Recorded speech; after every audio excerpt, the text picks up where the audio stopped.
नमस्कार दोस्तों, आपका स्वागत है। आज हम जेम्स एंड प्राग जी की एक उनके साथ जीवन में घटा हुआ किस्से को देखने वाले हैं दोस्तों। ये उन लोगों के लिए भी बहुत मददगार हो सकती है बातें, जिन्होंने किसी अपने को खोया है। वो हमसे ये कहते हैं, जेम्स एंड प्राग जी ये बहुत बड़े साइकिक है दोस्तों, और वो हमसे ये कहते हैं कि एक बार उनको जो फूड पॉइजनिंग होती है, विष बाधा जो होती है खाने से, उसको ऐसे उनको हुआ था। एक बार कहीं से उन्होंने कुछ खाया था और बाद में उनको बहुत ही जैसे चक्कर आना वगैरह ऐसे चालू हुआ। बाद में वो डॉक्टर के भी पास जाकर आए दोस्तों, और डॉक्टर के पास जाकर आने के बाद भी उनकी जो तबीयत थी वो बिगड़ती ही जा रही थी। और जब उन्होंने इसके बारे में डॉक्टर को पूछा तो वो जो डॉक्टर था उन्होंने ऐसे कहा कि नहीं, ऐसे तुम्हें शुरुआत में लगेगा। उसने थोड़ा सा एकदम गंभीरता से नहीं देखा, जैसे नॉर्मल फूड पॉइजनिंग होता है लोगों को, वैसे उसने देखा और उसको लगा कि कल तक ये ठीक हो जाएंगे। इसलिए उन्होंने कहा कि आप आराम ही करो, ज़्यादा मत ये करो। और बार बार उन्होंने शौचालय जाना पड़ रहा था। और जेम्स एंड प्राग जी हमसे ये कहते हैं दोस्तों कि एक बार जब वो बाथरूम से अपने बाहर निकले तब एकदम ही उनको वीकनेस लगा, और वो कहते हैं कि अचानक मैं बेहोशी हो गया और नीचे वहीं पर वो फर्श पर गिर पड़े दोस्तों। और उनको खून की उल्टी भी हुई थी उस वक्त, और उनके खून से मुंह से खून निकल रहा है, और वैसे ही वो बेहोश हो गए। और वो ये कहते हैं कि जैसे मैं अपने शरीर से बाहर आ गया, और जेम्स एंड प्राग जी कहते हैं कि मैं जैसे अपने शरीर को नीचे देख पा रहा हूँ और मेरे आजू बाजू की दुनिया को भी मैं देख पा रहा हूँ। वो ये कह रहे हैं कि जैसे चारों दिशाओं को मैं एक ही वक्त में कहीं ना कहीं देख पा रहा था।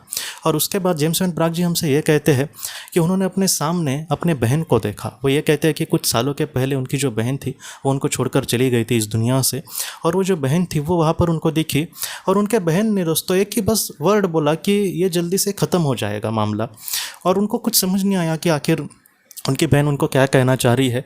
और ऐसी जो अवस्था थी दोस्तों वो कुछ इस तरीके से थी कि इनको भी कुछ पूछना है अपने बहन को, लेकिन फिर भी वो अच्छे से पूछ नहीं पा रहे।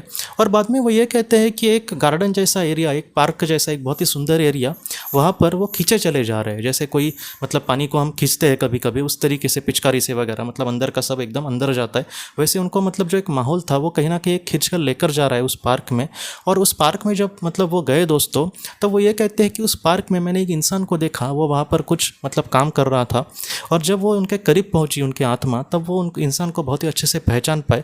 वो उनके पिताजी थे। जेम्स एंड प्राग जी कहते हैं कि उनके पिताजी को जाकर बहुत साल हो गए थे। उनके जो पिताजी थे वो उस पार्क में काम कर रहे थे, और उनके चेहरे पर बहुत ही अच्छा सुकून दिख रहा था। वो बहुत ही खुशी से वहाँ पर काम कर रहे थे। और बाद में जेम्स एंड प्राग जी को देखकर वो हंसे, और उन्होंने उस पार्क में दोस्तों एक सुंदर पेड़ था, उस पेड़ का एक सुंदर फूल निकाला। और उस फूल को दोस्तों जेम्स एंड प्राग जी को डायरेक्टली दिया नहीं फूल उन्होंने, लेकिन एक फूल को जेम्स एंड प्राग जी की तरफ ऐसे उन्होंने किया और कहा कि तुम्हें फिर से बेटा पृथ्वी पर जाना होगा, तुम्हारा अब तक समय नहीं आया है। और जेम्स एंड प्राग जी कहते हैं कि एक पल में ही मैं समझ नहीं पाया इन सारी चीज़ों को, और फिर से मैं अपने शरीर पर लौट आया। उनके उस कमरे में दोस्तों उनका वो दोस्त भी था, और वो किसी काम की वजह से उस वक्त बाहर आया। और जब उसने देखा इस तरीके से पड़े हुए उनको, तब वो उनको उसने बहुत मशक्क़त करके अस्पताल लेकर गए वो। और जेम्स एंड प्राग जी कहते हैं कि बाद में मैं धीरे धीरे वहाँ पर ठीक होते गया। लेकिन ये जो अनुभव है उनके जीवन में इस तरीके से हुआ था। और वो ये कहते हैं, उन्होंने भी हमसे अनीता मुरजानी जैसे ही कहा है कि हमारे जो अपने हैं, हमारे एकदम बुरे हालत में वो कहीं ना कहीं हमारा साथ देने के लिए ज़रूर आते हैं। ये जो सारी चीज़ें हैं नॉर्मली अवस्था में हमें नहीं पता चलेगी। जैसे हम बहुत ही ज़्यादा बीमार हो और हम उससे बाद में धीरे धीरे रिकवर हो गए तो हमें ये पता नहीं चलता। लेकिन जब आत्मा के स्वरूप में होते हैं तब बहुत बार ये देखा गया है कि ऐसी जो आत्माएं होती है, हमारे जो करीबी लोग होते हैं, वो हमें बहुत बार हमें इस तरीके से मदद करने की कोशिश करते हैं दोस्तों। तो दोस्तों हम अपने अगली वीडियो में किसी नए विषय को लेकर मिलेंगे। तब तक आप अपने परिवार का ख्याल रखना। आपका बहुत बहुत धन्यवाद। ज़िंदगी की रोशनी ये एक कंसल्टेंसी है जो ऐसे लोगों को मदद करने की कोशिश करती है जिन्होंने किसी अपने को खोया है, या फिर जो लोग अपने जीवन में बहुत ही ज़्यादा दुखी है। जो लोग इस संस्था के साथ जुड़ते हैं उन्हें पास्ट लाइफ रिग्रेशन की ऑडियोज़ भेजी जाएगी, जिससे घर बैठे वह पास्ट लाइफ रिग्रेशन का अभ्यास कर सकते हैं। और उन्हें 5 मेडिटेशन ध्यान की भी ऑडियोज़ भेजी जाएगी, और इसके साथ साथ उन्हें PDF किताबें भेजी जाएंगी जो हिंदी और अंग्रेज़ी में है, जो मोबाइल पर या फिर लैपटॉप पर आप उसे पढ़ सकते हैं। और 10 ऑडियो बुक्स भी आपको भेजी जाएंगी।